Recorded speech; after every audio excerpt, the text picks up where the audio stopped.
Som. Ok? Primeiramente, meu boa noite a todos. Nossa, que delícia, já tem mais de 40 pessoas esperando o início da nossa live. Obrigada, presidente do COFEM, meu colega Manuel, né, que mais uma vez conseguiu um espaço na agenda para a gente dar continuidade a uma live que nós tivemos no mês passado e em que o pessoal pediu que continuasse. E eu estou aqui com, no mínimo, uns 12 questionamentos que a gente recolheu de maneira a estar abordando com o COFEM. E a minha alegria maior ficou por conta dos meus colegas, a Helga, presidente do Corém Santa Catarina, do Daniel, presidente do Rio Grande do Sul, quando pensamos juntos em somar, porque é uma demanda ter o presidente do sistema federal e conselhos regionais é um privilégio, e é um momento chave, não é, para a categoria compreender de que maneira nós estamos conduzindo os trabalhos da autarquia, não é? Então, mais uma vez, presidente, obrigada pela presença, mais uma vez, Helga e Daniel, obrigada pela parceria, pela oportunidade, né? Vou tentar ficar bem quietinha, trazendo principalmente mais os questionamentos para que vocês conduzam os trabalhos juntamente, claro, em parceria nós quatro aqui, mas principalmente para dar voz também, nesse momento, a Santa Catarina e Rio Grande do Sul. Ok? Pode ser assim? Tranquilo? Ok. Então, lá vamos nós para conversarmos hoje, na noite de hoje, uma continuidade no que diz respeito às possibilidades, os desafios, principalmente no que tange às lutas da enfermagem no Brasil. Eu tenho dito em N reuniões que eu tenho atuado, hoje eu tive reunião com o vereador pedindo pauta para audiência, assim como eu estou pedindo para o Estado, para os deputados estaduais. Essa luta nossa é de décadas. Ela só está mais visível agora por conta, infelizmente, da pandemia, não é? Então, uma necessidade da gente estar reforçando e esclarecendo a comunidade, ou melhor, os inscritos, no que diz respeito a atribuições, ao que realmente fazemos, já que mistura um pouquinho com a questão sindical e sociedade. Isso que o presidente foi muito feliz no esclarecimento, mas que não tenho dúvida que deve ser as mesmas dúvidas ou angústias que também acontecem nos demais estados, como Santa Catarina, no caso, aqui Rio Grande do Sul. Ok? Podemos iniciar com a Helga? Pode ser, Helga? As meninas primeiro, Boa noite, obrigada, Simone. É um grande prazer compartilhar essa live com o Dr. Manuel, uma grande liderança da enfermagem brasileira, e com meus colegas do Corém Paraná, Simone Peruso e o Daniel do Rio Grande do Sul. Juntos nós estamos nessa luta, nesse ano tão atípico, né, que a gente tinha tantos planos diferentes e por causa da pandemia nós tivemos que nos remodelar. E também como é o papel mesmo do sistema, a proteção aos profissionais e a defesa da sociedade, acho que todas as direções, todas as perspectivas, todo o direcionamento que o COFEM tem feito é com relação a essa questão de atendimento à sociedade, mas também de proteção aos profissionais. Obrigada, viu, Simone, pelo convite. É um grande prazer estar aqui. Ok. Daniel, as palavras de bem-vindo, né? Boa tarde, quase boa noite. Quase. Aqui já está escuro, anoitecendo, não sei como é que tá com vocês aí. Então, um prazer estar com você, a satisfação, Simone, através do teu convite, né? A ideia da gente unir aqui a região sul. Obrigado pela oportunidade. Boa noite, Helga, né? E boa noite, presidente Manuel, que tem assim muito nos lisonjeado com o trabalho, né, que o Conselho Federal tem feito aí em parceria com os conselhos regionais neste momento da pandemia. Então, assim, como saudação inicial, eu só queria fazer uma colocação, né, dando uma boa noite também para todos os nossos colegas profissionais que estão acompanhando aí, Santa Catarina, né, Rio Grande do Sul e Paraná, pelas redes sociais, pelos Facebooks, né, das páginas, fanpage dos Coréns. Então, uma boa noite a todos vocês. Então, me dirigindo aos profissionais, eu queria colocar que eu entendo que o sistema COFEM-COREM tem sido muito corajoso nesse momento de pandemia. Nós somos, assim como a enfermagem está sendo muito corajosa e combativa diante de todas as adversidades que a gente vem enfrentando, né, por conta aí do sistema de saúde, tão corajoso quanto a enfermagem tem sido o sistema COFEM-COREM, pelas iniciativas, né, pela coragem de baixar algumas normativas, como a teleconsulta da enfermagem, né, esse apoio todo relacionado à aquisição e distribuição dos EPIs, né, a contratação dos cursos de formação, né, para o enfrentamento do Covid. Então, são aspectos assim, que a gente não, puxando a brasa para nosso assado, como a gente diz aqui no Sul, que a gente não vê nas outras profissões. Então, eu fico assim, muito orgulhoso de estar assim, trabalhando com vocês, pertencer ao sistema e a gente poder estar dando essa resposta propositiva e positiva, não só para os profissionais, mas também para a sociedade. Então, desejo uma boa noite e espero aí poder contribuir no debate. Obrigado.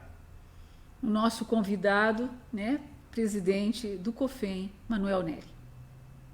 Quero, primeiramente, cumprimentar a todos os profissionais de enfermagem da região sul do nosso país, dos estados do Rio Grande do Sul, Santa Catarina, Paraná, cumprimentar cada enfermeiro, cada enfermeira, cada auxiliar e técnico de enfermagem, também aos estudantes de enfermagem, os demais que estiverem também acompanhando essa live. Meus cumprimentos especiais à presidente do COREM Paraná, doutora Simone Peruso, presidente do COREM Santa Catarina, doutora Helga Bresciani, e ao doutor Daniel, nosso presidente do COREM Rio Grande do Sul. Sei do trabalho que vocês têm desempenhado nesse período, não só no período agora de pandemia, à frente desses 3 importantes conselhos regionais de enfermagem que compõem o nosso sistema, mas sei também da dedicação que vocês têm tido, juntamente com os plenários desses 3 conselhos, no enfrentamento da pandemia do novo coronavírus, desde o dia 11 de março desse ano, quando foi declarada a pandemia pela Organização Mundial de Saúde.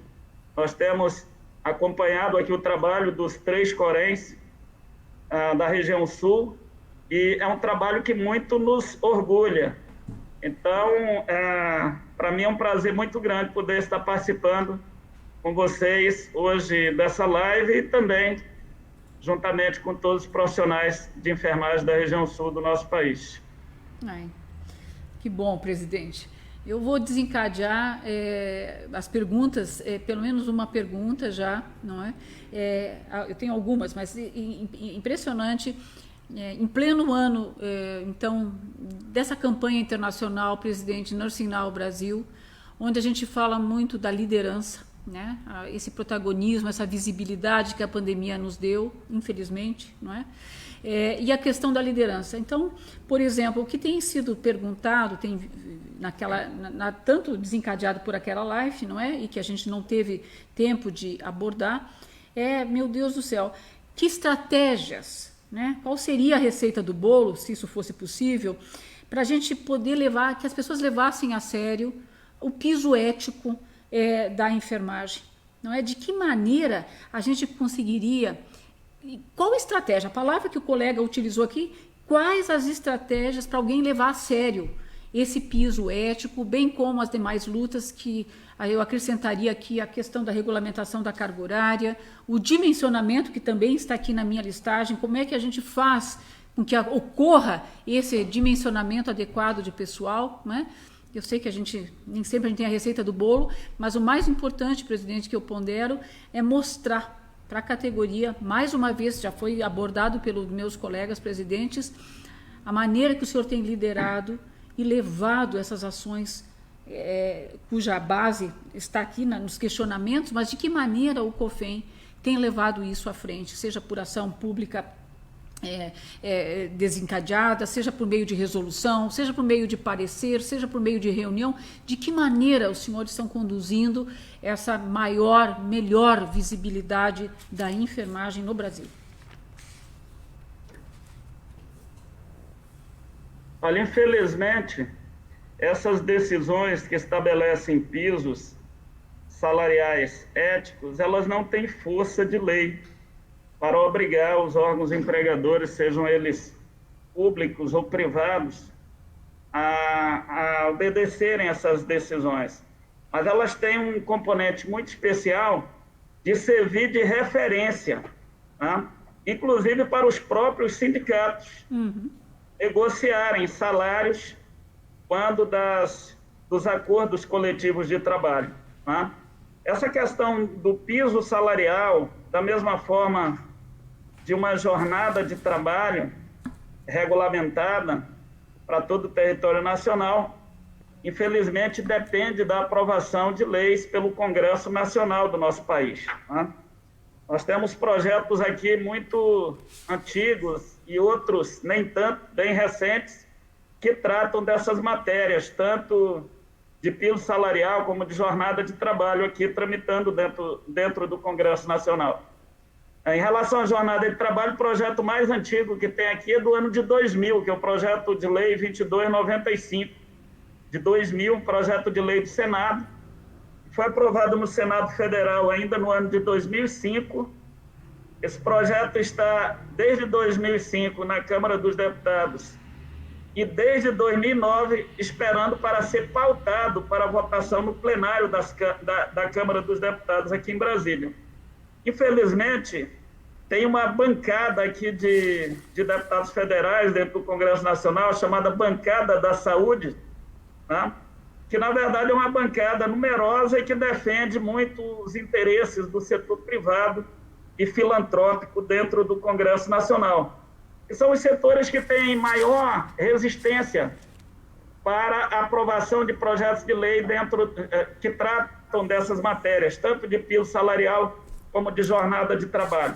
Então, sempre tem um lobby contrário muito forte aqui dentro do Congresso Nacional, doutor Daniel, doutora Helga e doutora Simone, para aprovação desse tipo de projeto de lei, sob a alegação do impacto financeiro, que é muito grande, tá?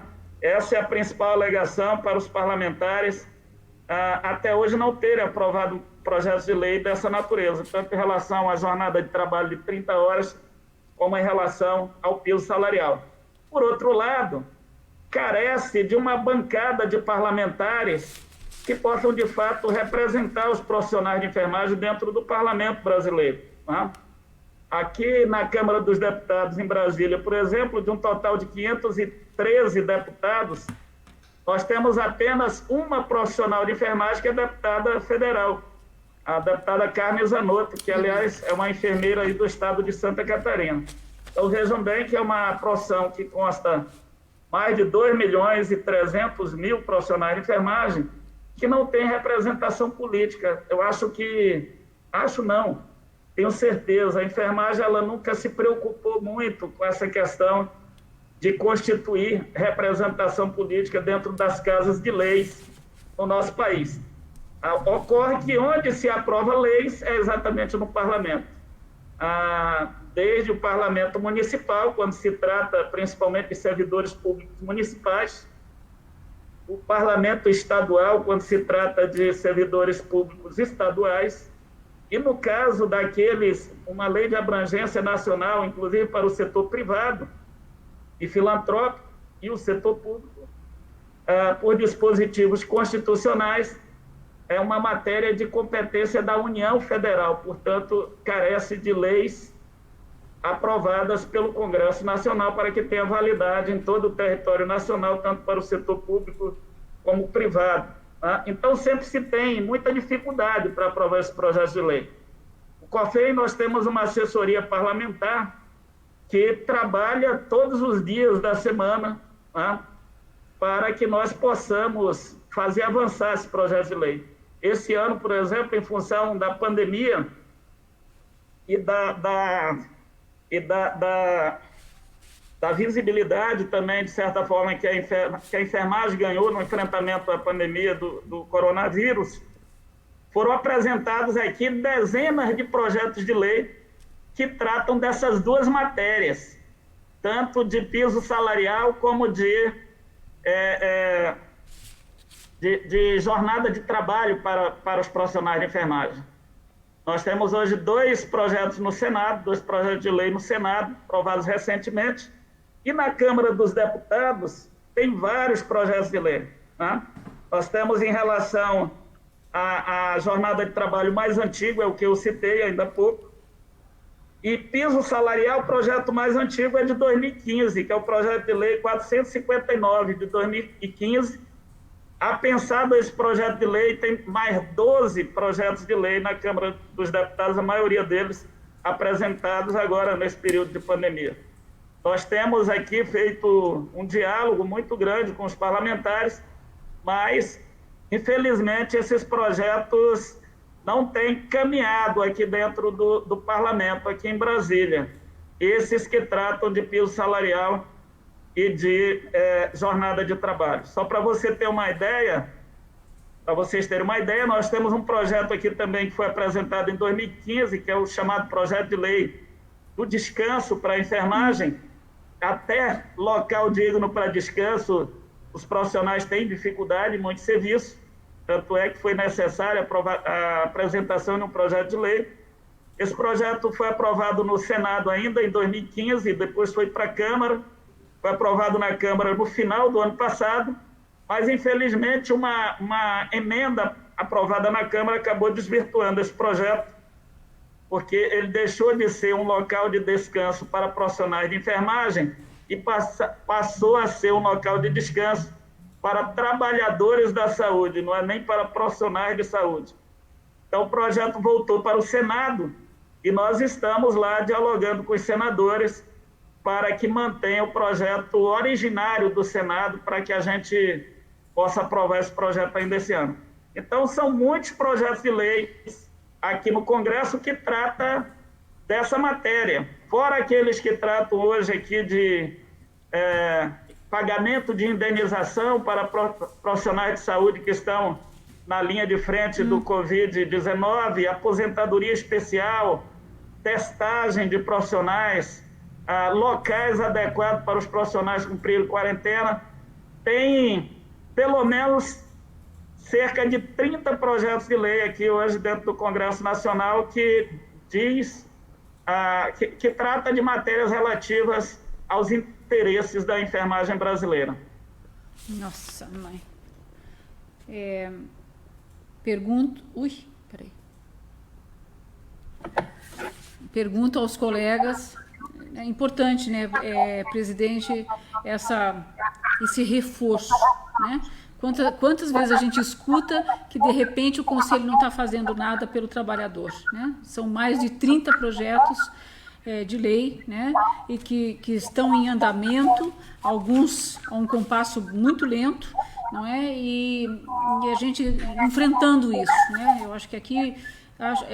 uma coisa que eu quero reforçar, não sei se os meus colegas confirmam, eu comentava, se tem um conselho, com todo respeito aos demais, que não baixou a guarda no sentido assim de dinâmica de trabalho, tem sido o nosso.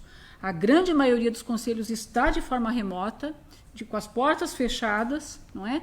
E os nossos, aqui eu tenho até que fazer um agradecimento sim aos enfermeiros fiscais. Então, lá no dia a dia das instituições, temos sido criticados por estar tanto dentro dos hospitais e levantando problemas e denunciando junto ao Ministério Público do Trabalho, Ministério Público do Paraná, não é?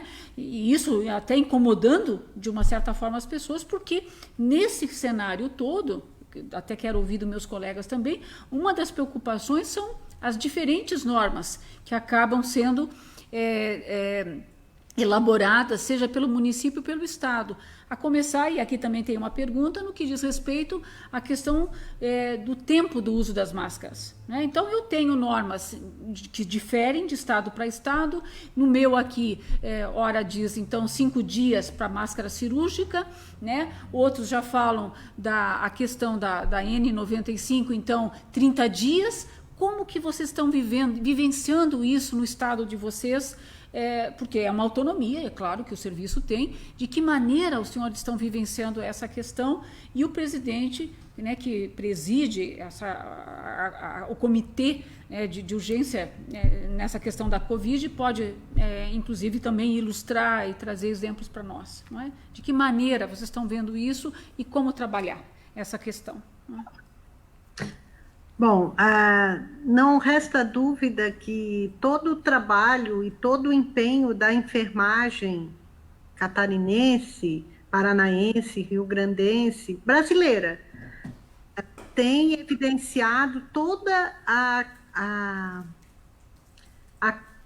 cooperação, né, entre os profissionais mesmo, para conseguir fazer plano de contingenciamento, fluxos, equipamentos de proteção, e eles têm trabalhado nisso diuturnamente. É lógico que a gente precisa ter um parâmetro, né? E o parâmetro são os órgãos oficiais.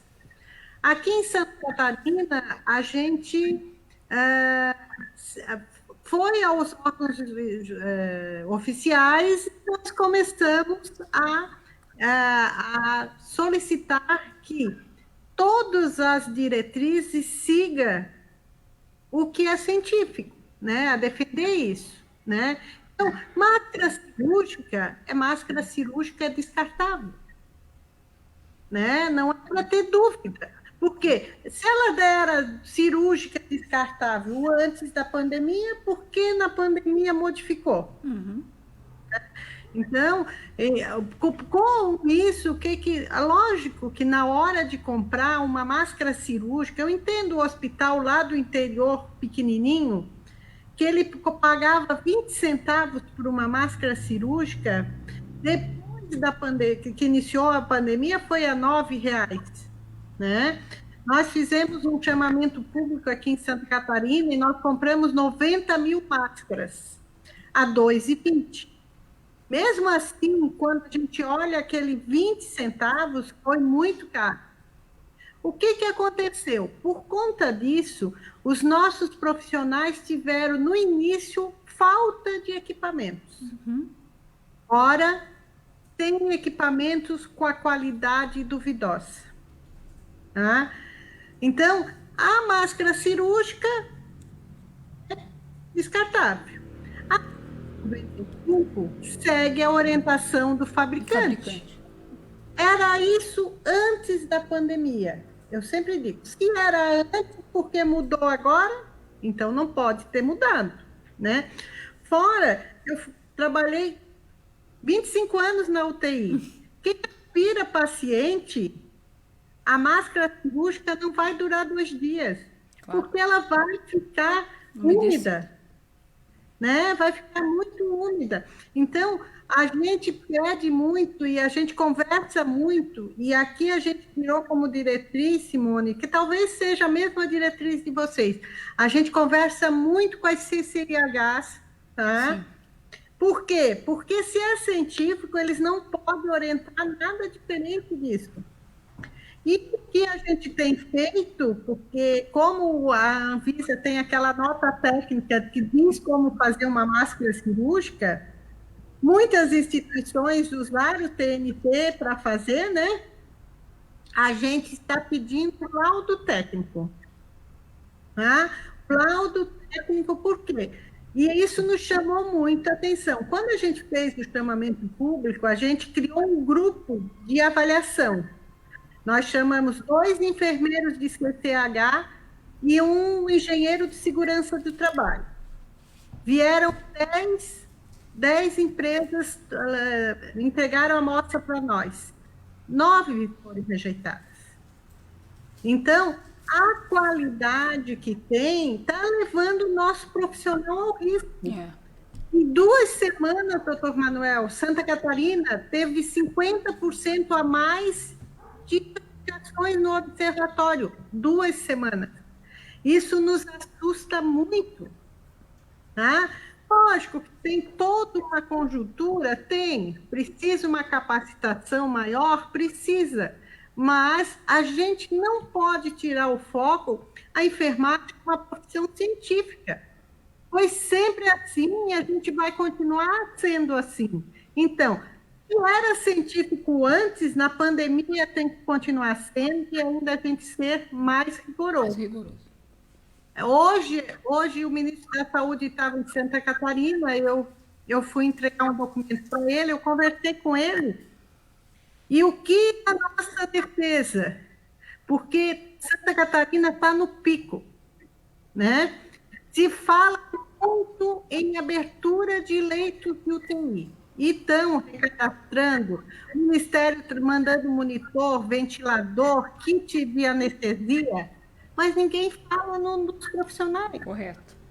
É isso aí. Ninguém fala nos profissionais. Quem são os profissionais?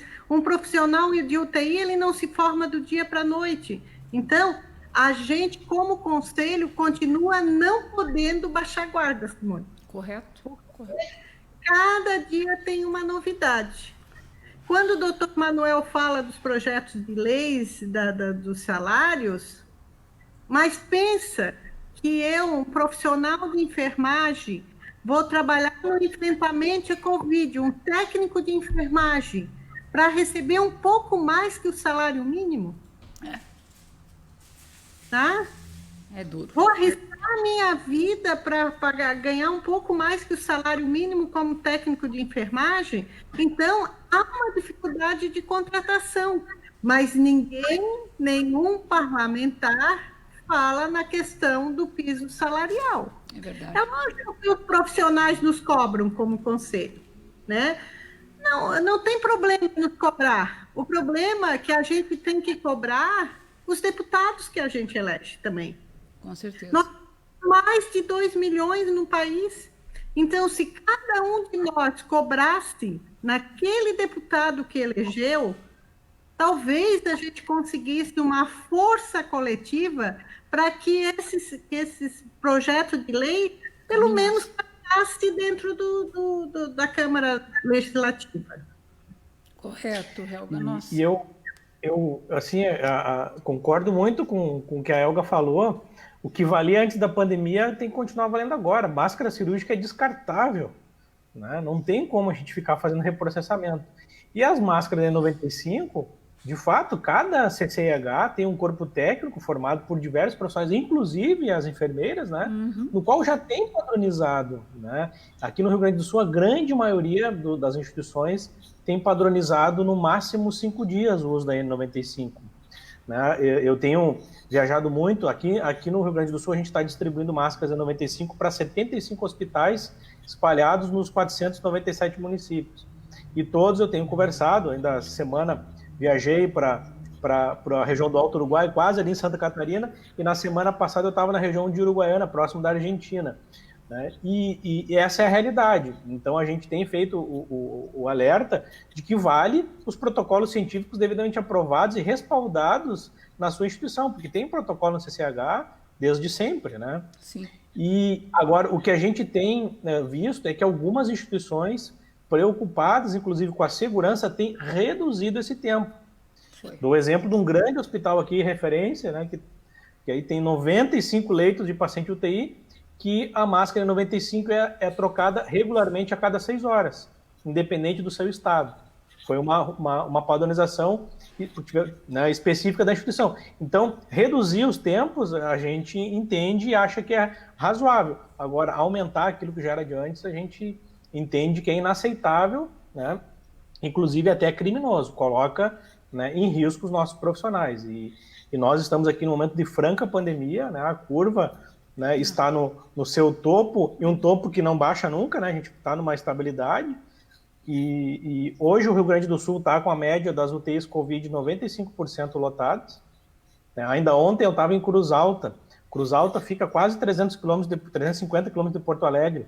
Tinha, dos 5 pacientes da UTI Covid, lá no Hospital de Cruz Alta, 3 eram daqui da região metropolitana de Porto Alegre, ou seja, pacientes aqui da região metropolitana são transferidos 350 km para conseguir um leito de UTI. Aí é o leito completo com equipe. E a grande discussão é essa. O ministro da Saúde esteve ontem aqui no Rio Grande do Sul, inclusive ele fugiu dos locais, né? Acabou fazendo uma reunião só na Assembleia Legislativa, porque tinha uma mobilização muito grande aqui dos trabalhadores, das entidades, especialmente sindicais, em relação a essas cobranças, porque não se fala no aumento de profissionais. Os grandes hospitais aqui no Rio Grande do Sul, GHC e clínicas, abriram seleção, só que para vagas temporárias.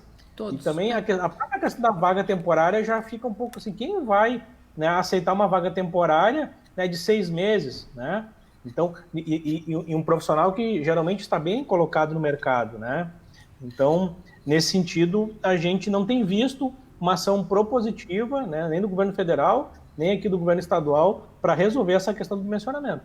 Agora, nós, enquanto conselho, continuamos diuturnamente fazendo as fiscalizações e apontando todas as situações que nós estamos identificando. E sim, a qualidade altamente questionável, surtos de transmissão comunitária em grandes hospitais. Aqui nós temos 2 ações civis públicas, e uma delas, inclusive, uma da instituição está com surto agora, né? Agora, hoje, no dia de hoje, um hospital psiquiátrico aqui de Porto Alegre também com surto, né? Imagina como conter o Covid num hospital que atende saúde mental, né? Pacientes psiquiátricos, é muito complexo, né? Então, nesse sentido, a gente está vivenciando momentos bem duros, né?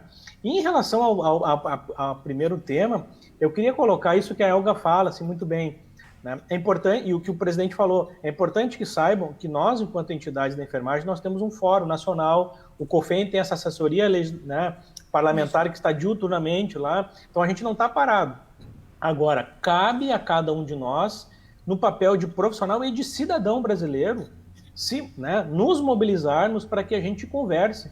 Cada um de nós, cada estado tem representantes na Câmara, né, dos Deputados e no Senado, independente se foi o que elegeu ou não, mas tem parlamentares no Congresso Nacional que representam sua região. Também faz parte do nosso compromisso que nós, enquanto cidadão brasileiro, enquanto profissional da enfermagem, batamos na porta desses nossos representantes para que comprem, né, entendam e pautem as nossas demandas. Então é importantíssimo esse movimento. Então as entidades sozinhas, elas vão continuar fazendo o seu trabalho, como a gente tem feito, mas só as entidades não resolvem. Né? Nesse aspecto, né, o Rio Grande do Sul, especialmente aqui a mão de obra, ela é basicamente, a grande maioria, ligada ao setor privado filantrópico, então depende basicamente dos projetos de lei aprovados no Congresso Nacional, piso, jornada. Né? Porque o percentual de profissionais vinculados com o serviço público, que tem leis próprias, onde já tem, inclusive, jornada de 30 horas, na grande maioria, representa no máximo 25% dos postos de trabalho. Então fica aqui um alerta, a enfermagem brasileira, o momento do Covid está mostrando a nossa importância, então a gente precisa se unir enquanto profissão. E aí se unir não é só ficar cobrando as entidades, é cada um de nós, né, se aproximar das entidades e cada um de nós dar esse passo, né, porque se a gente ficar esperando que as coisas aconteçam, a pandemia vai passar e nós vamos ser esquecidos novamente. Então esse é um alerta que a gente precisa. E obviamente que eu tenho feito também a fala de que nós precisamos eleger, né, aí nas próximas eleições do Congresso Nacional, deputados federais e senadores, candidatos que se apropriem e que assumam as nossas pautas. E aí não é uma pauta corporativa da enfermagem, não. São pautas de política de saúde pública. Né? O SUS é o maior empregador da enfermagem brasileira. Se ele não for valorizado, reforçado e defendido, a enfermagem vai ser prejudicada. Então, a gente poder ter essa visão mais ampla de que a gente precisa defender as pautas, né, da saúde pública no nosso país, automaticamente a gente também vai estar, né, atuando para beneficiar, né, o bom desempenho da nossa profissão. Ok. Presidente. Em relação ao reuso de máscaras, concordo aí com a posição dos presidentes que me antecederam. Acho que não há que se falar em reuso de máscaras cirúrgicas. Pelo contrário, as máscaras cirúrgicas, além de serem descartáveis, nós recomendamos que elas sejam trocadas no máximo a cada 6 horas. Tá? Então, em um plantão de 12 horas, você deveria utilizar pelo menos 2 máscaras, uma a cada 6 horas, ou, às vezes, até com menos horas de uso, porque toda vez que a máscara cirúrgica fica úmida, ela deve ser trocada, tá certo? Então, não há que se falar em reutilização de máscara cirúrgica. Então, as máscaras N95, nós chegamos até a fazer um debate aqui internamente dentro do COFEN, em relação ao reuso de máscaras N95 PFF2 e qual o tempo que poderia ser utilizada, quantos dias poderia ser reutilizada essas máscaras. Mas os próprios fabricantes de máscaras N95 PFF2, eles não indicam esse reuso. Né? Não há um protocolo e nenhuma indicação dos fabricantes. Eles tratam como equipamentos descartáveis. A Anvisa, no Brasil, a exemplo do que fez a maioria dos órgãos similares em outros países, definiram que esses equipamentos poderiam ser reutilizados. A Anvisa não fez um protocolo específico, ela remete exatamente o reuso de máscaras N95 PFF2 a protocolos desenvolvidos pelas comissões de infecção hospitalar de cada serviço de saúde. Então, a própria Anvisa não indicou que a máscara N95 PFF2 possa ser utilizada por 3, 4, 5, 10 ou 15 dias. Tá? Ela diz que pode haver o reuso e remete a protocolos das comissões de controle de infecção hospitalar. O problema que tem havido com esses equipamentos, principalmente, aliás, no início da pandemia, era uma falta generalizada, inclusive de máscaras cirúrgicas. Tá? Hoje nós já temos muitas indústrias nacionais aqui produzindo, inclusive, máscaras cirúrgicas. Mas no início da pandemia, a maioria das máscaras cirúrgicas também eram importadas de fábricas chinesas. Então, isso havia um desabastecimento generalizado de EPIs durante os meses, principalmente de março, abril e parte do mês de maio. Depois, de certa forma, o próprio mercado brasileiro, aqui no nosso caso, muitas fábricas voltaram a produzir esses equipamentos. Isso foi um problema generalizado em todo o mundo, tendo em vista que a maioria das bases de produção de equipamentos de proteção individual e de equipamentos médicos hospitalares também, estava sendo esses equipamentos produzidos na China. Né? Então, com a pandemia, houve aí uma corrida muito grande pela aquisição de equipamentos, desse tipo de equipamentos junto a empresas chinesas. Então, nós passamos por um período muito grande de desabastecimento no mercado, principalmente nos meses de março, abril e parte do mês de maio.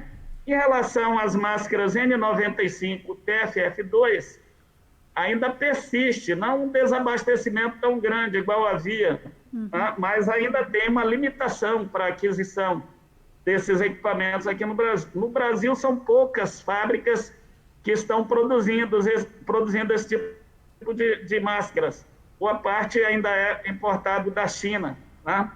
Então, isso causou uma dificuldade muito grande e fez com que praticamente todos os países do mundo reutilizassem máscaras N95, PFF2. Eu lembro que os Estados Unidos, por exemplo, há cerca de 3 meses atrás, regulamentaram que poderia reutilizar por até 15 dias.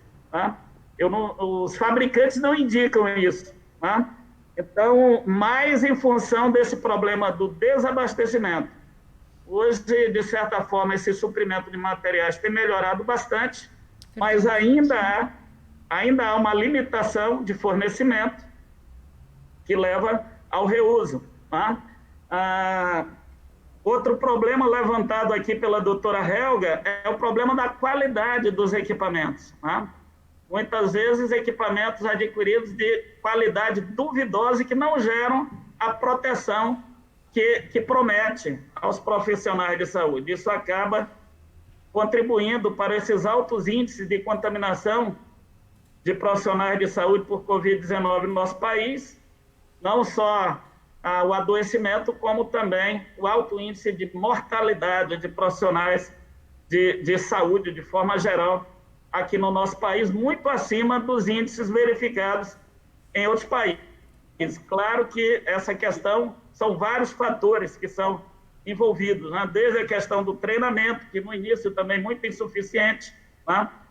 O problema da sobrecarga de trabalho aqui na área de enfermagem, por exemplo, em função dos baixos salários, é muito comum o profissional ter 2 vínculos empregatícios, até 3 vínculos empregatícios. Isso leva a um desgaste emocional, a um desgaste físico, tá? Que também contribui para esses índices de contaminação. Tá? Então, são vários fatores. Eu converso muito com enfermeiros e técnicos de enfermagem que trabalham na linha de frente. Muitos apontam, inclusive, as péssimas condições de repouso, onde os profissionais reposam durante os plantões, nos refeitórios também, tá? A falta de organização desses locais, a falta de locais adequados, também contribui para os índices de contaminação. Então, são diversos fatores que contribuem, mas, com certeza, esse problema da baixa qualidade dos EPIs e da escassez de EPIs também que ainda persiste, contribui para esses altos índices. Eu acho que o sistema COFEM-CORENS, apesar de não ser a atribuição dos conselhos de enfermagem, o fornecimento de EPIs, isso é uma atribuição dos governos e dos órgãos empregadores de forma geral, né? Mas nós nos somamos a um esforço que é de toda a sociedade brasileira. Você vê, por exemplo, que as empresas se somaram a esse esforço, são várias empresas e indústrias e bancos que têm feito doação, inclusive de equipamentos de proteção individual, para a proteção dos profissionais de saúde, que são fundamentais para o cuidado à população. Então, o sistema COFEM-CORENS, doutora Simone, se juntou a esse esforço da sociedade brasileira para fornecimento de equipamentos de proteção individual aos profissionais de saúde e, no nosso caso, especificamente, aos profissionais de enfermagem que são vinculados aos conselhos de enfermagem em todo o país. Aliás, eu vi os presidentes falando muito isso, que os conselhos de enfermagem deram uma resposta muito rápida em apoio aos profissionais de enfermagem que estão na linha de frente. Eu vi muitos profissionais de saúde vinculados a outros conselhos profissionais falando isso, que os conselhos de enfermagem estão tendo um papel muito mais ativo do que os conselhos aos quais eles são vinculados nessa questão do enfrentamento da pandemia. Acho que é uma obrigação nossa, né, de nos colocarmos aí ao lado dos profissionais, de apoiar os profissionais de enfermagem que estão na linha de frente do combate ao Covid-19. E voltando àquela questão dos salários, que foi muito bem levantada aí pela doutora Helga e doutor Daniel, tudo isso está vinculado à questão do dimensionamento, que é um problema que nós temos enfrentado no Brasil há décadas.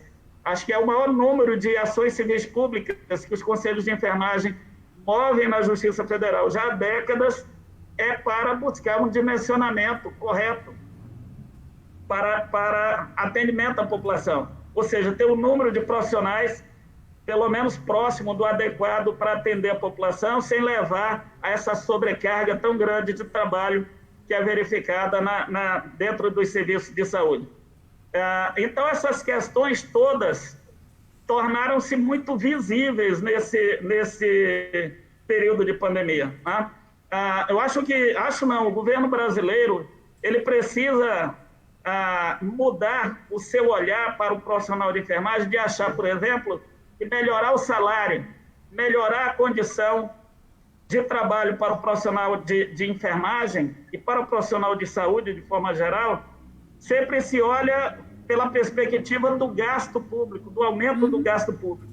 Mas essa é uma das principais medidas que devem ser feitas considerando-se como investimento para a melhoria da qualidade da assistência à saúde ao povo brasileiro. Não dá para você melhorar a assistência à saúde deixando os recursos humanos de lado. Nós não vamos melhorar a assistência à saúde para a população apenas com equipamentos de ponta e com estruturas hospitalares modernas. Nós temos que pensar na melhoria dos recursos humanos, na melhoria dos salários para que o profissional não se desgaste tanto e não precise trabalhar em múltiplos vínculos empregatícios para poder sobreviver com um pouquinho de dignidade, né? Nós temos que pensar numa política de capacitação contínua para os profissionais de enfermagem, para os profissionais de saúde de forma geral, como políticas públicas, não só no âmbito do Sistema Único de Saúde, mas também no âmbito do setor privado. Então, esse olhar tem que mudar o foco, não pode ser visto como gasto em saúde, tem que ser visto como investimento em saúde para melhorar a qualidade da assistência que é prestada à população brasileira. E no âmbito do Sistema Único de Saúde, doutor Daniel, com todas as dificuldades que o SUS enfrentava desde antes dessa pandemia, eu creio que tem dado uma resposta muito importante no atendimento à população O Brasil tem um sistema público universal de atendimento à saúde, diferente de países como os Estados Unidos, por exemplo, que tem um sistema puramente privado de assistência à saúde, que nós vemos lá hoje uma tragédia muito maior do que aquela que nós estamos vivendo aqui no Brasil. Nossa, a fala do presidente, dos meus colegas Daniel e Helga, basicamente responderam muitas das questões que tinham me encaminhado. Né? Passou pela questão do dimensionamento, a questão da EPI, até o Elton escreve para nós assim, como que o Corém e COFEM vem fiscalizando a qualidade das máscaras, né? Eu penso que já foi até respondido, né? A gente não fiscaliza diretamente a qualidade da máscara, quem isso é o próprio serviço, não é? Mas a gente tem detectado especificamente, presidente, aqui em Curitiba, Paraná, a questão do uso de máscaras em ambiente hospitalar só de TNT, não é? E isso tem gerado um desconforto grande e gerado da nossa parte como fiscalização, não é, a questão de denúncia junto à vigilância, bem como ao Ministério Público do Trabalho e Ministério Público do Paraná. Confesso que as carinhas não estão boas, não é? As pessoas estão reagindo de uma forma muito não sei se é inadequada a palavra, mas tipo assim, que a gente estaria se metendo aonde não deveria, não é? E tá difícil do pessoal compreender, não é? Que não misturem máscara cirúrgica, até tive que escutar que a gente nem sabe o que é máscara cirúrgica, não é? E aí vem cobrar máscara cirúrgica em hospitais. Até ofenderam um pouquinho, com certeza, o nosso conhecimento e a capacidade dos nossos enfermeiros fiscais. A gente sabe muito bem o que é máscara cirúrgica e que não se confunde com máscara de TNT, sequer de tecido. Não é como a gente tem encontrado em alguns serviços de saúde. Uma das coisas que, presidente, o pessoal trouxe para nós e que é uma preocupação do COFEM, diz respeito à questão do ensino à distância, não é? Especificamente o estágio remoto. A gente até tem conversado sobre isso. Amanhã a gente tem reunião de plenário, é hábito, né? A reunião de COFEM, a gente deve estar abordando essa questão, bem como a questão também que tem chego como denúncia para nós de assédio moral. Não é? Então, no momento da falta de material, da falta de pessoal, eu tive uma reunião grande com um hospital de grande porte, né, aqui em Curitiba, e num único período, mais de 105 trabalhadores fora da escala de trabalho, seja por Covid, seja por conta de gestação, por comorbidade ou por idade. Pense como administrar um hospital com menos 100 pessoas na escala. Né? Eu estava ali me somando, a denúncia foi ao Ministério Público, mas eu estava me somando aos colegas de que maneira a gente pode estar colaborando e sugerindo, né, adequações no próprio trabalho. Então, presidente, não sei como, para nós é o que tem chego, né? Uma das coisas que tem chego, já passou por aqui a questão do dimensionamento, já foi falada a questão da liderança, a questão do piso salarial, questão de carga horária, não é? A Carla, por exemplo, traz para nós, gostaria que vocês comentassem como os estados estão atuando para que haja testagem aos profissionais e dessa forma esses não fiquem tanto tempo afastados. A Carla gostaria de reforçar, mas eu aqui gostaria de puxar então o que a Carla diz para nós de testagem, a questão de assédio moral nos ambientes de trabalho e a questão do estágio remoto dos nossos futuros profissionais de enfermagem. Presidente, vamos dar a volta ao contrário. Presidente, você quer ficar por último? Como é que o senhor quer? Posso falar primeiro? Ok. Vou procurar ser breve. Pois não. A casa é sua, por favor. Depois o Daniel e a Helga. Em relação à testagem de profissionais de enfermagem especificamente, o Conselho Federal de Enfermagem ganhou, há cerca de 30 dias atrás, uma ação no Tribunal Regional Federal da Primeira Região contra o Ministério da Saúde, no sentido de obrigar o Ministério da Saúde a providenciar a testagem de todos os profissionais de enfermagem em todo o Brasil, periodicamente. O Ministério da Saúde caminhou uma petição ao desembargador que proferiu essa decisão, pedindo um prazo de 20 dias para implementar esta medida em todo o território nacional. Esse prazo, eu creio que está vencendo agora, possivelmente no final dessa semana, início da próxima semana.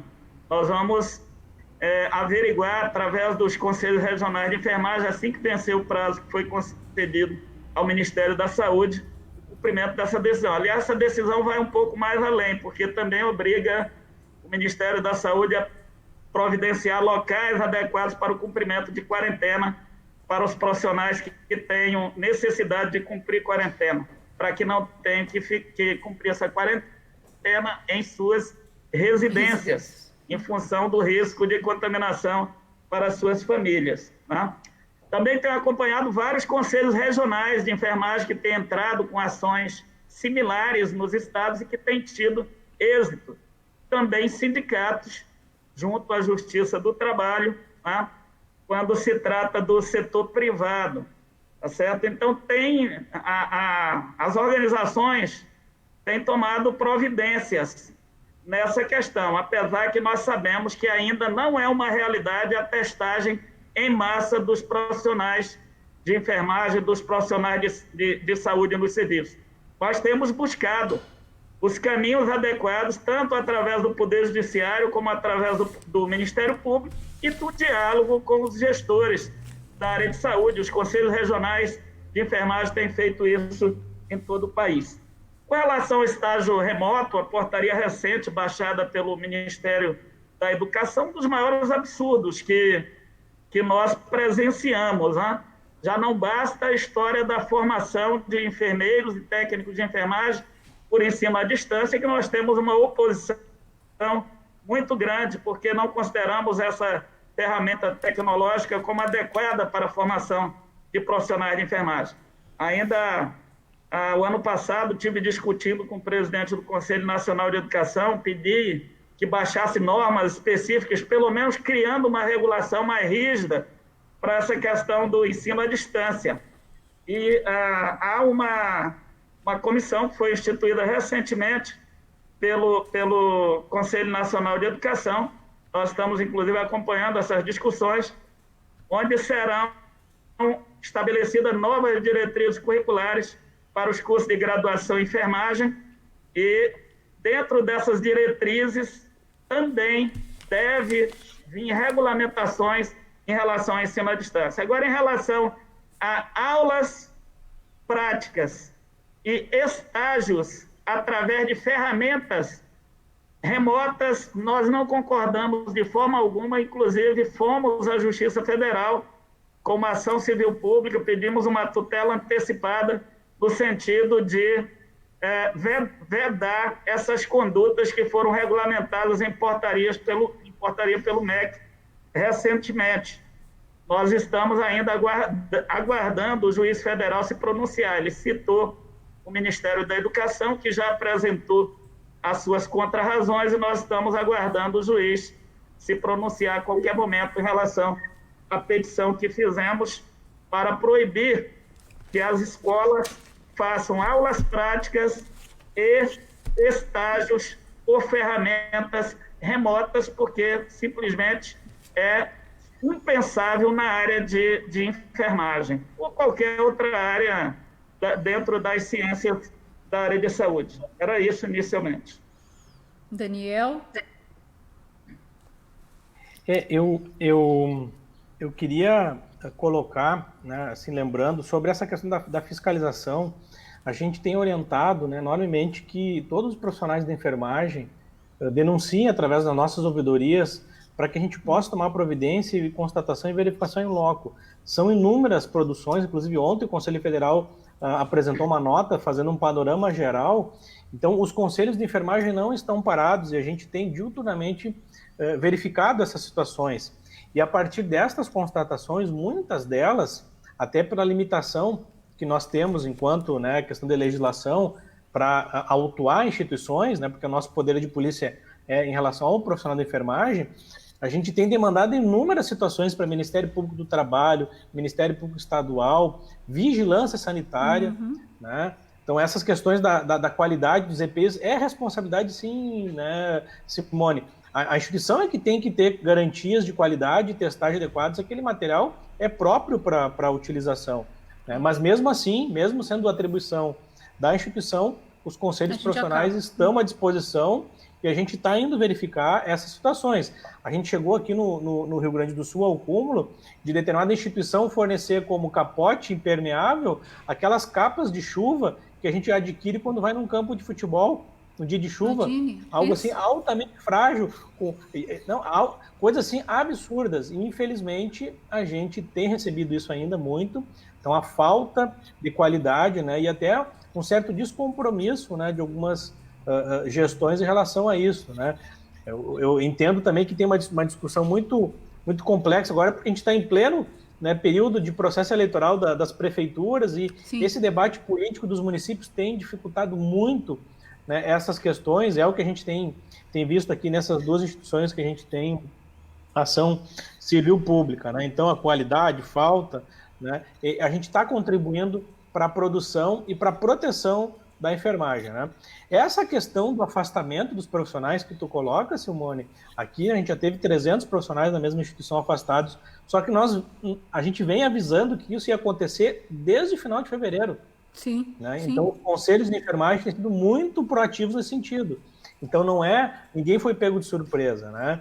Então, infelizmente, a gente está sempre, né, tendo que correr atrás, né, para apagar os incêndios, mas a gente vem alertando ao ponto de que quando nós direcionamos as diretrizes da fiscalização no Brasil todo para o enfrentamento da pandemia, um dos primeiros pedidos lá no final de fevereiro era o plano de contingência das instituições. Nós cobramos aqui no Rio Grande do Sul dos 3.500 RTs, né, e nós temos assim, instituições que não forneceram até hoje. Então, obviamente que a gente entende que a partir daí essas instituições assumem a responsabilidade por esses desfechos, né? Muitos deles têm relacionado à falta de capacitação. No mês de março, né, foi aquele desencontro de informações, e aí eu chamo mais uma vez o protagonismo do sistema COFEM-COREM, né, ao ponto de nós, enquanto sistema, apresentarmos um manual de orientações dos EPIs, que foi inclusive balizador para muitas instituições com dificuldade, né, de estabelecer o parâmetro dos EPIs, e nós, enquanto conselho, fomos o primeiro e talvez o único até agora que no seu manual coloca a exigência da máscara cirúrgica independente da área de assistência. O protocolo da Anvisa, o protocolo do Ministério não coloca isso, nós colocamos, porque a gente entendia que era necessário. Então, nesse sentido, os profissionais da enfermagem, né, especialmente os RTs, os coordenadores, não podem, né, em nenhum momento dizer que o conselho não ficou de forma assim proativa. Pelo contrário, nós, né, temos enfrentado, e o manual e os vídeos tutoriais, então, o que o COFEM tem feito assim, de orientações tem sido muito elogiável. Né? Além da questão, né, do fornecimento, né, das capacitações, que são ótimos cursos, eu fiz os 2 cursos, né, e aqui quem está assistindo a nossa ao vivo, que ainda não fez, se inscreva. Né? Foi prorrogado as inscrições até agora, a setembro, está disponível para os alunos, concluintes também. Isso. Então, cursos de altíssima qualidade que certamente estão contribuindo de forma efetiva para a melhoria não só do atendimento da população, mas também da proteção dos profissionais. E sendo assim, eu entendo que esse aspecto, né, do dimensionamento, eu tenho dito há muito tempo, né, que dimensionamento necessariamente não é aumentar o custo. Às vezes, um quadro de pessoal melhor dimensionado, ele reduz outros custos indiretos que valem a pena, como propriamente dito, que agora a pandemia está mostrando, a infecção hospitalar. A gente sabe que os locais onde os colegas estão se contaminando mais, não é só também por questões da gestão de EPI, é também por falta de pessoal, é sobrecarga. Tem colegas fazendo plantão noturno de 12 horas, que não vão fazer o seu intervalo, que não fazem um lanche, que não estão indo no banheiro, né, com receio de se afastar próximo do paciente, pelo compromisso que a enfermagem tem, né, com a saúde da população, mas também pelo receio, né, de se contaminar nesse processo. Então, isso tem que ser valorizado. A gente não pode, em nenhum momento, né, admitir, ouvir de gestores que o dimensionamento, né, que o salário, que é uma luta corporativa. Não, é uma luta que garante a saúde da nossa população. Helga. Bom, com relação ao estágio à distância, não tenho o que comentar. né? A gente tem ciência que o sistema COFEM-COREM não regula as escolas, mas sim, a gente dá a autorização para o trabalho. Então, a gente não tem como nós, como sistema, não nos preocuparmos com a formação no país, né? E o ensino à distância não é de hoje, já há muito tempo nós nos posicionamos contrários, né? A gente entende, a gente pode entender tudo, né? Toda a questão com relação à pandemia, que não é possível aglomerar, tá? Mas também não podemos entender que o estágio seja feito remotamente. Gente, estágio é contato. Se não pode ser feito agora, tem que ser adiado. É claro. Né? E isso as escolas formadoras têm que assumir. Por quê? Porque a gente preza pelo um ensino de qualidade e, principalmente, que chegue aos nossos serviços profissionais com a qualidade dessa formação. A responsabilidade do cuidado começa lá na formação. Não é só nós, como sistema COFEM-COREM, não é só de cada profissional, começa lá na formação. Então, esse cuidado, a gente, né, e assim, sempre a gente concordou muito rapidamente com a posição do COFEM, quando imediatamente entrou contrário a isso, né? Com relação ao dimensionamento, também, assim em março, aqui no Corém, Santa Catarina, a gente enviou documentos para os secretários municipais de saúde, secretário estadual, para os gestores de hospitais, para o Ministério Público do Trabalho, o Ministério Público de Santa Catarina, Ministério Público Federal, falando da nossa preocupação com os profissionais, com o número de profissionais. Eu concordo com o Daniel quando ele diz, quanto menos profissionais, mais facilmente eles se contaminam. Por quê? Por causa da sobrecarga. Então, e essa questão do dimensionamento já é um problema crônico, não é pós-pandemia, né? E isso é muito preocupante. E o que me preocupou ali pelo mês de abril, que estava no pico lá no Norte e Nordeste, não chegava aqui em Santa Catarina, que os gestores começaram a demitir profissionais. O que acontece? Agora a gente está precisando de profissionais e eles reclamam que não conseguem. Então, a gente entrou numa roda viva que foi porque por nós não termos adiantado o assunto. A gente, desde o começo, falou, vamos ter profissionais capacitados. Um profissional técnico de enfermagem, um enfermeiro para trabalhar em UTI, ele não se forma do dia para a noite. Ele precisa de uma capacitação, ele precisa de uma experiência. Qual experiência vai ter se tu começa a demitir pessoal porque acha que tem muita gente? E aí a gente vai sentir. Quando a gente não investe no profissional, quem sente é a sociedade. O maior prejudicado é a sociedade. Para a gente ter uma saúde de qualidade, a gente precisa sim investir no profissional. Então, isso eu não tenho dúvida. Com relação à testagem, em uma reunião com a Comissão de Saúde da Alesc, tá? Que a gente fez aqui em maio, né? Eu solicitei que fosse feito um projeto de lei para garantir o equipamento de proteção individual para todos e a testagem dos profissionais. Esse projeto de lei, ele foi aprovado, né? Sancionado pelo governador e publicado ontem. Tá? Então, a partir dessa semana, a gente vai já fazer uma nova diretriz com os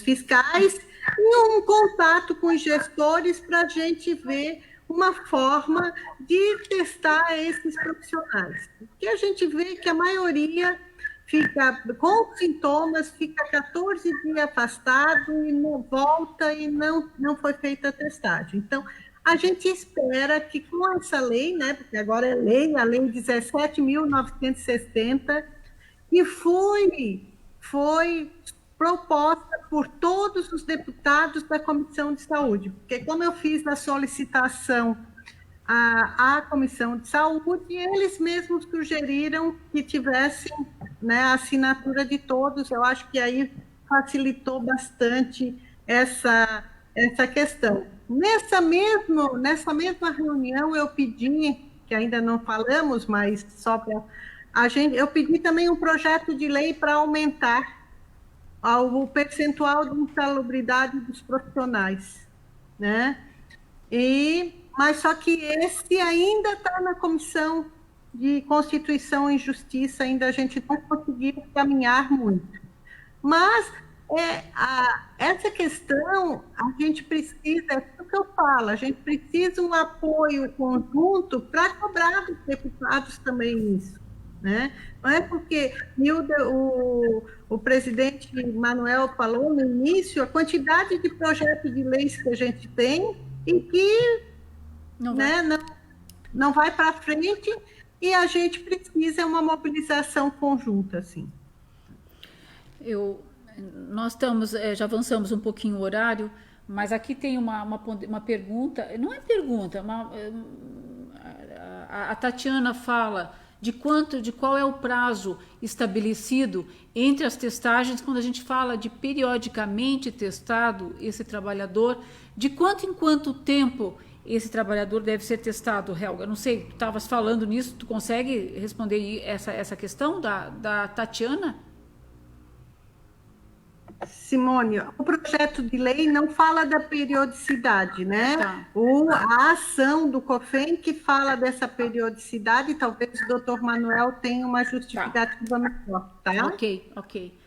Presidente, e atrelado a essa questão da testagem, a questão da teleconsulta de enfermagem, também que apareceu aqui para nós. E aí, na sequência, a gente faz as considerações finais, ok?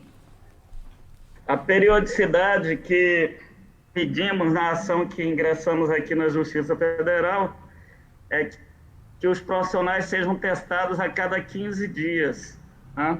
E em relação à teleconsulta, foi uma resolução específica que baixamos agora para esse período de pandemia, tá? Até porque muitos serviços de saúde, principalmente serviços públicos, onde se afastaram aqueles profissionais mais idosos e portadores de comorbidades da linha de frente, tá? Muitos foram alocados para serviços de teleconsulta. Foi um dos motivos, inclusive, de termos regulamentado essa atividade agora no período de pandemia. No entanto, doutora Simone, eu creio que é algo que depois nós devemos fazer uma modificação nesta resolução para o período pós-pandemia também. É algo que está dando muito certo aí em muitos locais, né? Então, creio que o COFEM deve regulamentar essa atividade para os enfermeiros, mesmo após o período da pandemia. Ok.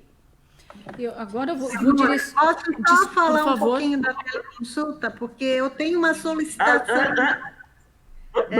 Doutora Helga, antes de você falar sobre a teleconsulta, eu quero, inclusive, dizer que a doutora Helga, juntamente com a sua equipe lá do Corém Santa Catarina, foi uma das idealizadoras desta resolução, inclusive contribuindo bastante lá com a sua equipe na minuta de resolução que levamos aqui ao plenário do COFEM.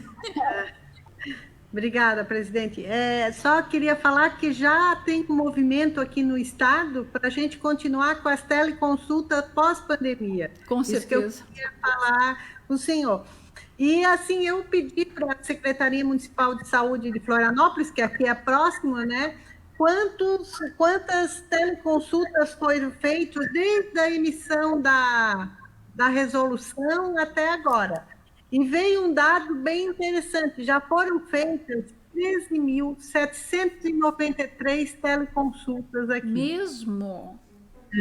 Tá? E foi atendido 11.054 pessoas diferentes. Quer dizer, 11.000 pessoas tiveram a primeira teleconsulta aqui. Então, com esses dados, a gente acha que, sim, a gente, como sistema, tem que pensar no futuro. Posso. Não dá, pode ser todas as consultas de enfermagem? A gente sabe que não pode ser, mas bem instrumentalizado, a gente pode fazer, sim, que essa teleconsulta continue no pós-pandemia. Ok. Eu acho que vou direcionar, eu por mim ficaria mais tempo com os senhores, né? Então, foi tanta coisa boa.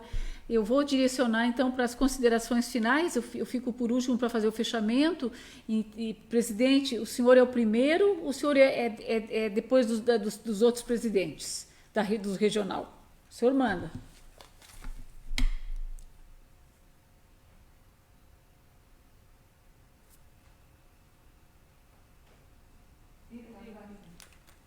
Gostaria de ficar por último as minhas considerações finais. Ok, Então, obrigada, deixa eu falar, presidente. Então, Daniel, depois a Helga. Eu queria falar que esse tema da teleconsulta, realmente a gente vai precisar aprofundar e a gente tem feito o diálogo aqui, especialmente eu fiz uma atividade com os acadêmicos, né, porque de forma alguma ele vai substituir a consulta presencial, né, e a gente não tem essa pretensão em nenhum momento, mas como estratégia, né, de acompanhamento, e aí eu ficava conversando com eles, especialmente na atenção primária, né, o acompanhamento, monitoramento, né, das comunidades, é uma ferramenta muito importante que a gente vai precisar aprimorar. E aí fica os parabéns aí para a equipe da Elg e todos os demais que colaboraram, né, na construção da minuta, e ao COFEM por ter sido corajoso. Na fala de abertura eu coloquei que o sistema COFEM estava sendo muito corajoso, e uma dessas iniciativas foi essa da teleconsulta. É um momento muito tenso, onde a gente precisava contribuir, e certamente eu não tenho os números aqui do Rio Grande do Sul, mas vou tentar me apropriar, mas certamente os dados, como a Elga traz, né, nos dão assim, tranquilidade de saber que a enfermagem, através, né, os enfermeiros e as enfermeiras desse país, através dessa tecnologia, conseguiram contribuir para minimizar os riscos, especialmente das outras doenças que ficaram mais afastadas dos serviços de saúde, né? Então, a gente viu como aumentou o número de óbitos relacionados às doenças cardiovasculares, como aumentou o número de AVCs, né? Isso tudo a gente pôde, né, através dessa teleconsulta, fazer um acompanhamento e direcionar, especialmente porque no início a orientação do serviço de saúde é que quem tivesse sintomas respiratórios não procurasse serviço de saúde. Vocês recordam disso, né? E aí foi que surgiu, inclusive, um movimento para que a gente pudesse desenvolver esta normativa e que, primando muito pelos princípios, né, da nossa profissão, que é uma profissão comprometida com a vida, comprometida com a saúde, a gente com certeza tem muito o que avançar nesse período pós-pandemia. É um dos legados, é um de tantos outros legados, esse é um. E para finalizar, Simone, eu queria agradecer o convite, né? Na verdade, foi uma provocação. Quando você acha que ia ter uma nova live, eu disse, então vamos fazer nós três juntos, né? Até porque a gente está no mesmo momento, né? Dividindo as mesmas angústias aqui no Sul.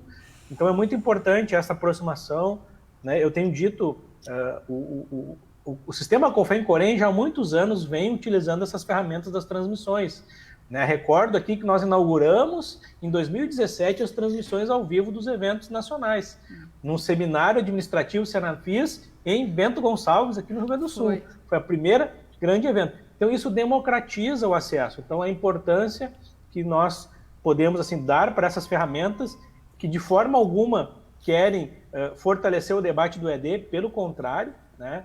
Querem dar a oportunidade que a gente possa levar esse diálogo e dar acesso para os colegas que moram aí a 700 quilômetros, alguns estados 1.000 quilômetros, né, das capitais, e a gente conseguir, né, fazer esse diálogo mais próximo. Aqui no Rio Grande do Sul, dos 497 municípios, nós temos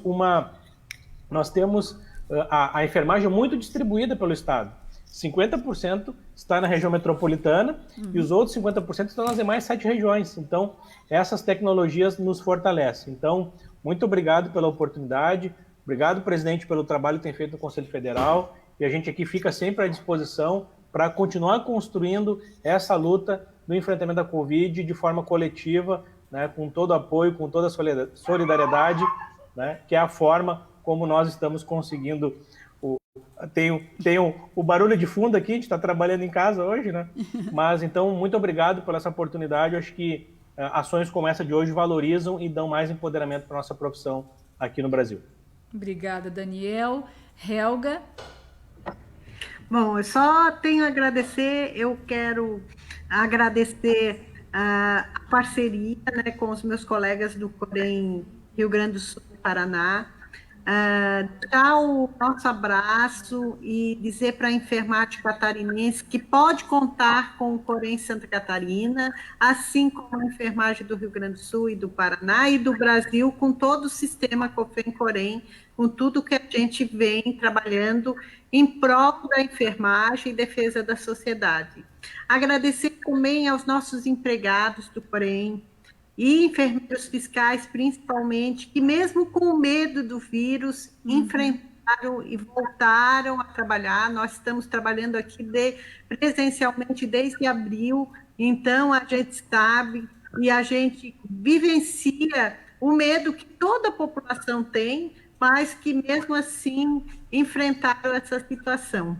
Agradecer ao doutor Manuel pela maestria da sua gestão, e aos colegas também nos seus respectivos coréns. Dizer que a gente está sempre à disposição. Foi muito bom estar com vocês, agradecer a Simone pelo convite e ao Daniel pela provocação. Foi. Né? E dizer que protegendo a enfermagem, a gente protege a sociedade. Essa é uma frase que eu acho que o doutor Manuel falou no início da pandemia, mas que ela está cada vez mais atual. Obrigada, boa noite a todos. Obrigada, Helga. Presidente do COFEM, Manuel Neri.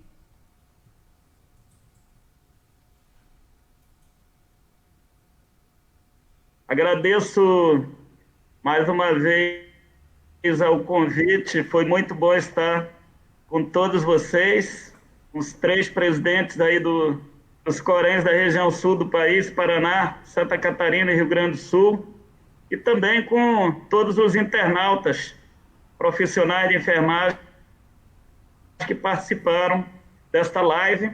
Estava olhando aqui, teve uma boa audiência de profissionais de enfermagem. Infelizmente, nós não, como o tempo é curto, não foi possível responder a todos os questionamentos que foram formulados aqui.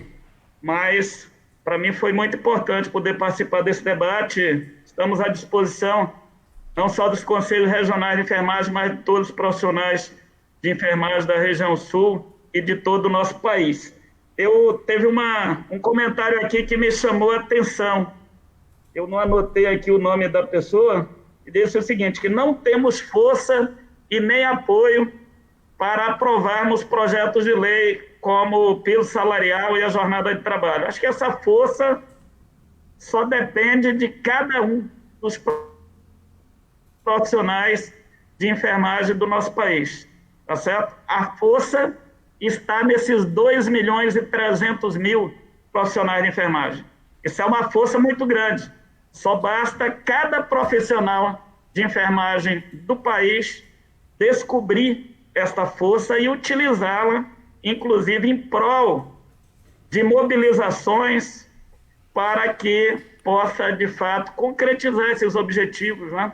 De se ter uma jornada de trabalho digna, de ter um salário decente, de podermos exercer a nossa profissão e viver com mais dignidade. Isso não depende dos sindicatos, isso não depende das associações, isso não depende dos conselhos, depende de cada um de nós, de cada profissional de enfermagem. Eu costumo dizer que hoje as mobilizações são muito mais fáceis do que a época que eu fui, por exemplo, dirigente do movimento estudantil, já fui dirigente sindical também. Na época, para qualquer coisa, você tinha que fazer uma assembleia, etc. e tal, porque não tinha as redes sociais, né? Hoje é muito fácil você chegar a cada vereador da sua cidade, a cada deputado estadual do seu estado, a cada deputado federal aqui da Câmara dos Deputados, a cada senador do Senado Federal, é muito fácil através das redes sociais e de outras ferramentas tecnológicas que tem hoje. Então, eu acho que esse período agora de pandemia, que todo mundo diz, olha, a enfermagem tem muita visibilidade hoje, né? A imprensa, todo dia, a enfermagem está no Jornal Nacional, está no Jornal da Record, está no Jornal da Band. Eu lembro que um dia desse eu vi um artigo, uma matéria jornalística, melhor dizendo, de enfermeiros e médicos italianos, né, que passaram recentemente pelo olho do furacão, igual nós estamos passando aqui. Lá eles já estão saindo do olho do furacão em relação à pandemia. E eles já dizendo o seguinte, que eles já estavam sendo esquecidos pela sociedade. Eu acho que aqui no Brasil nós não podemos nos deixar ser esquecidos, né? Acho que essa pandemia traz muitas lições, traz muito acúmulo de experiência para todos nós, profissionais de enfermagem, profissional de saúde, experiência tanto de vida como experiência profissional, e tenho certeza que tiraremos muitas lições para que nós possamos lutar por uma enfermagem melhor, mais valorizada, mais respeitada pela sociedade brasileira.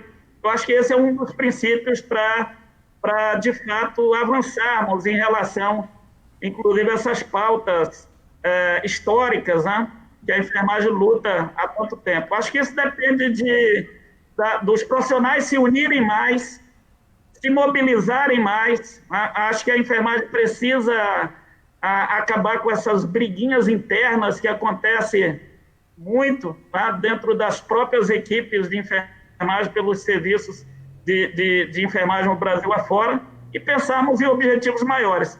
Eu, particularmente, eu sou muito otimista, eu não sou pessimista. Eu sou enfermeiro de coração, porque escolhi ser enfermeiro, não fui enfermeiro por acaso. Se fosse para ser por acaso, eu teria escolhido uma outra profissão.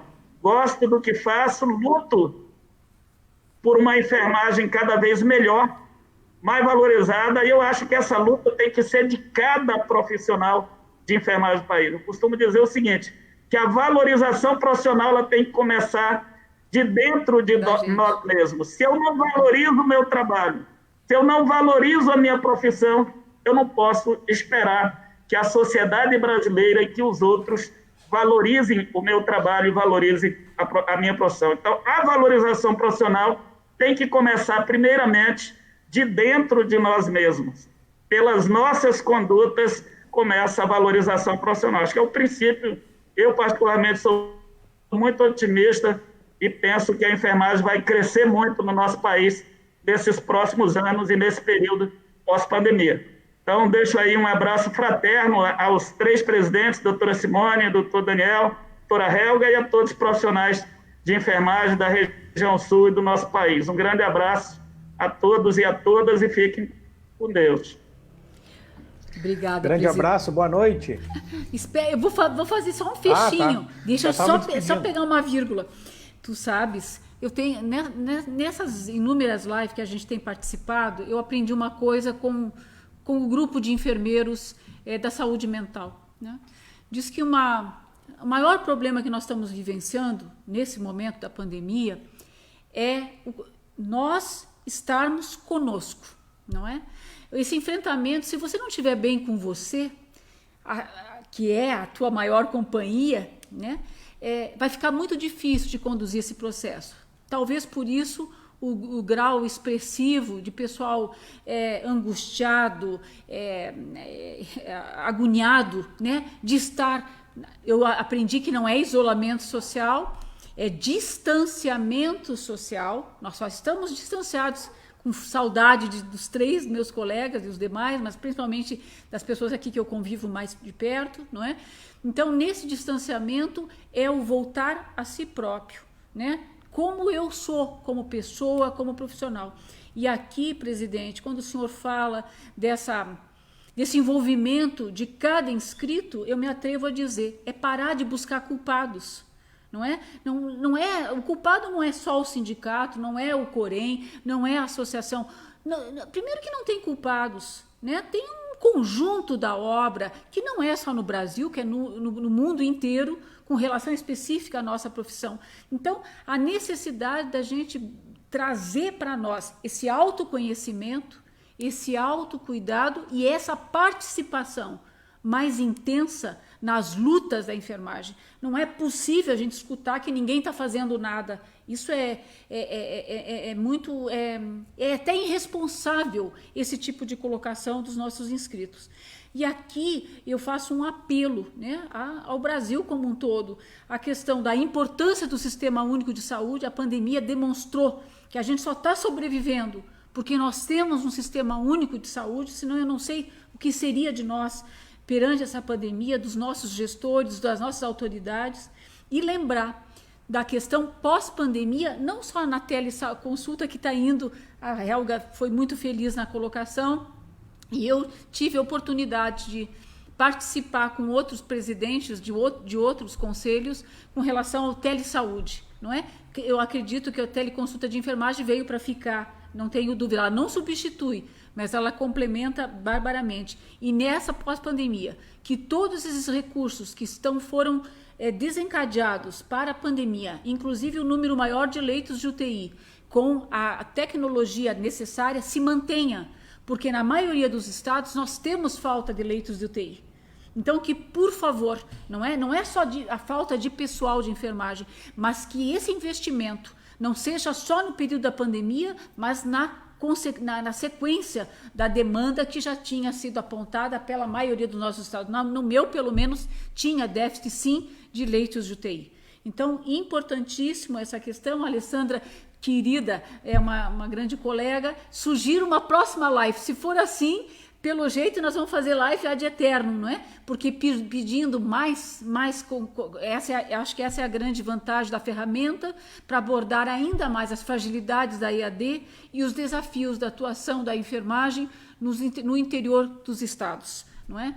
Então, mais uma vez, obrigada, presidente Manuel, obrigada, Daniel, presidente do Corém Rio Grande do Sul, obrigada, Helga, presidente do Corém Santa Catarina, pela oportunidade, por matar a saudade um pouquinho, olhando para vocês, não é? Matando um pouquinho da saudade. Obrigada pelos trabalhos que estão desenvolvidos e concordo com Helga e com Daniel. Obrigada, presidente, pela maestria que o senhor tem demonstrado em pleno Nursing Now Brasil, o seu protagonismo, especificamente no que diz respeito à liderança. Muito, muito, muito obrigada.